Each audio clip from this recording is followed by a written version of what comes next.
I'm Sam from Cultaholic, and this is Graded for Friday Night SmackDown, where I take a look at the show segment by segment and award each little bit of grade from A+ to F. Now, I've got a turquoise shirt on, so let's hope that I haven't made an absolute drastic error with this green screen here, but if I have, then just enjoy my slightly invisible torso. But importantly, it's Survivor Series this Sunday. Now, we will be doing all of our usual coverage, which includes a live reaction stream with Jack and Owen. It's Team Jack versus Team Owen this time around. Let's go Team Jack. We're going to have What Happened Out, we're going to have Graded, and of course we're going to have WTF. So with that all out of the way, let's just crack on with it and hit the intro.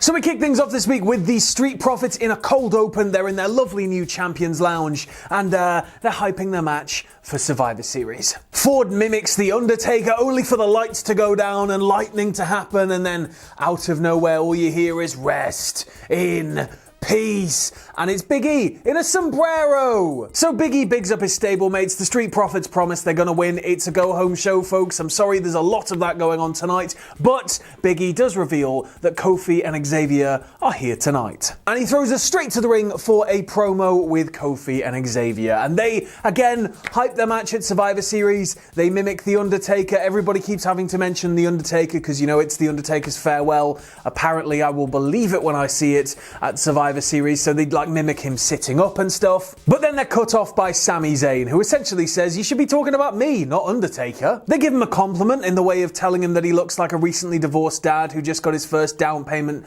all sorted on his brand new apartment. And then King Corbin emerges. Why the hell not? He tells Sami to stop wasting his time on the Raw Superstars, and he tells New Day to leave. And then, of course, Ziggler emerges with Roode, and he's like, "No, the New Day cost us a title shot. This isn't fair. This is absolute bollocks." Kofi and Woods are able to goad the heels into bickering amongst themselves, and just as they're about to suggest an interesting match where maybe the heel teams faced each other in order to get #1 contendership, they're beaten down. However, the Street Profits emerge to make the save, and when we come back from the break, we've got Corbin, Zayn, Roode, and Ziggler versus Xavier Woods and Kofi Kingston of the New Day and the Street Profits. And Ford and Ziggler start off and set a really good pace. It's just blistering back and forward until Roode gets in and starts getting worked over. The faces were tagging routinely, but then when Corbin gets in against Woods, he sort of drops all that momentum flat with a deep 6, and he proceeds to just work over Woods in front of his teammates. Woods gets the tag to Ford, who manages to get in and again just bring that blistering pace that he's so bloody good at bringing.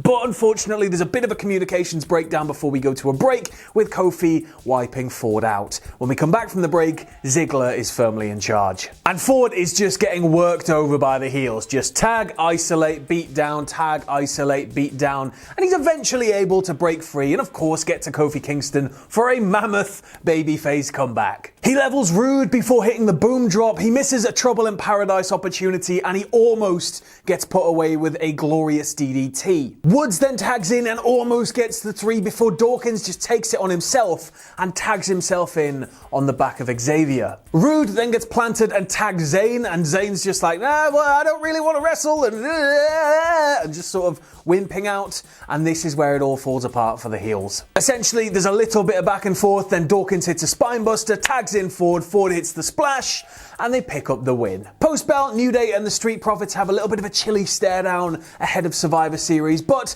I'm going to give this one a B-. I understand that we're going in pretty hard on the sell here for Survivor Series, but it did feel just a little bit thrown together. If you know, like, not in a bad way, it just seemed a little bit like, yeah, I mean, it couldn't possibly be a bad match because look at the names involved. They're all got really good chemistry together. It all worked quite seamlessly, and the pace throughout, as I said, was blistering. But whew, it's the thing that WWE does, though, isn't it? It's just traversing the same waters, but just in a slightly different manner. We then go to Daniel Bryan, who's about to be interviewed backstage, and then Sami Zayn pops up, and he just kicks off with Bryan for not showing him enough respect. Bryan just pulls up his little face mask and shoves him to the floor, and Zayn runs off like an angry toddler, just like just blaming him for everything. just being proper petty and horrible, and I never want this Sami Zayn to end. It's so entertaining. But when we come back from a short break, Kayla asks Bryan if he's at all apprehensive about facing Jey Uso after what happened a couple of weeks ago, and Bryan's like, you know what, he said it's nothing personal, and I do believe him. Like, Jay's got a little devil on his shoulder that's telling him what to do, but unfortunately for him, everybody does. I do. I've got a little devil on my shoulder, and he essentially insinuates that all of the pain and suffering caused by Jey, the fact he couldn't even lift up or look after his kids, he's going to take all that out on him tonight. We then cut to Adam Pearce backstage, who's looking at somebody off camera, and he's like, and that's why I've selected you to be the final member of the SmackDown men's team for Survivor Series. And then the camera pans around to reveal Otis! Gable then pops up. Otis calls him Dazzle, which I can firmly get behind. Anything's better than Shorty G, right? But Gable keeps saying, we did it.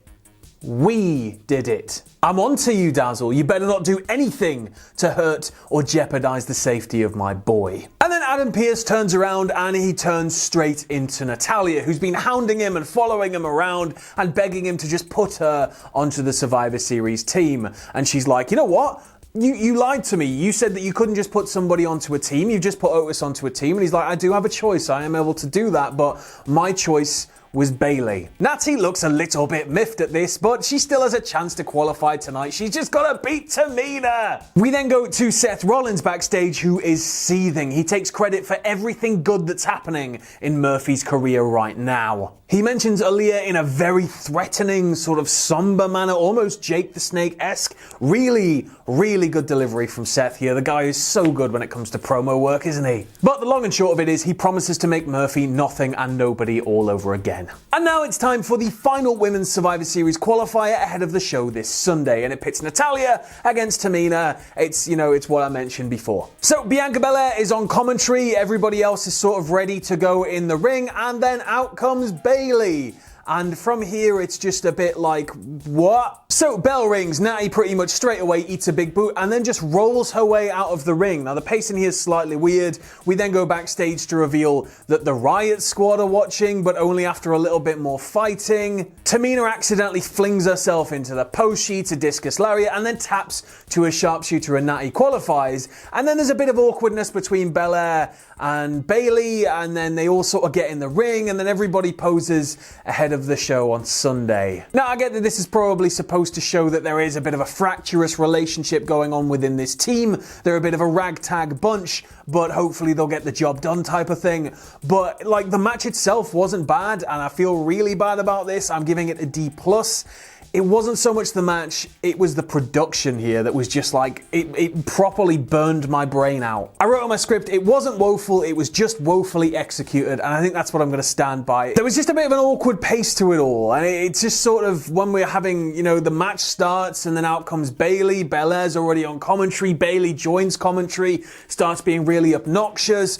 It just seemed like everything was happening at once, and then there's a little bit more fighting after a bit of an awkward pause on the outside, and then a little more back and forth. Then we show the Riot Squad, then it's back in the ring, then it's the finish, and it was like, if this match was half an hour, you could get away with that much, but when you just go and crush it up into 3 minutes, it was just almost visually abusive. And now it's time for the contract signing for Drew versus Roman, and Adam Pearce is mediating. He's sat in his position at the end of the table, and of course when Roman comes down, because he's head of the table, he has Pearce get out of his seat, and Roman sits where Pearce was supposed to sit. Roman tells Drew that he knew he would beat Orton and they'd be facing each other across this table right now, and he says that Paul many years ago told him that Drew was the right guy in the right place at the wrong time. Drew, however, just cuts him off. He's like, I'm here to sign a contract so that we can have a match, and that's it. So Drew just doesn't want any part of the mind games. Drew then signs the contract, hands it to Roman, and asks him to please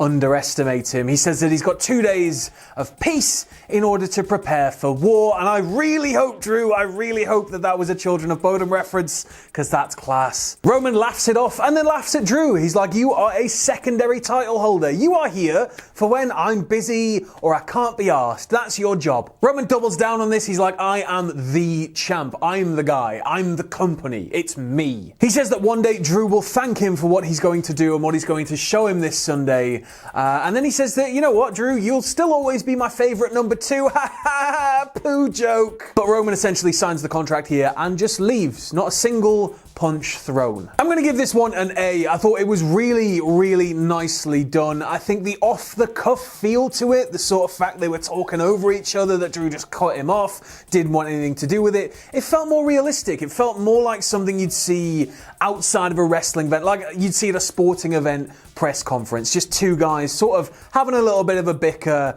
and it's, you know, it's going to very much be a case of may the best man win. And it was also super tense, and from two absolutely standout promo guys, what more could you expect? Just wonderful. Keep it up. And now it's time for Rollins versus Murphy, and Murphy is accompanied to the ring by Ray, Dominic, and Aaliyah. As he goes to get in the ring, Rollins just knocks him straight off the apron. Rollins is not a very happy bunny. Murphy tries to get into the ring to start the match, but Rollins shoves him back to the floor. There's then some explosive pace to actually kick off the match proper before Rollins peels to the outside, where he's able to hurl Murphy into the barricade and then into the ring post. Once he's back in the ring, he's stood over Murphy's prone body and he's just mouthing off to the Mysterios before he ties him up in the ropes, and he's like, "You remember this, Murph? Remember this?" And he's just tying him, like arms all caught up, and he's just hanging there. He then goes to fetch a kendo stick, and Ray, who has just been on the outside the entire time, just like this, like the entire time, sneaks around and he tries to pull the kendo stick away. Now, the referee's telling Seth anyway, "Come on, you can't do that, you'd be DQ'd." And Seth's just like, "I don't care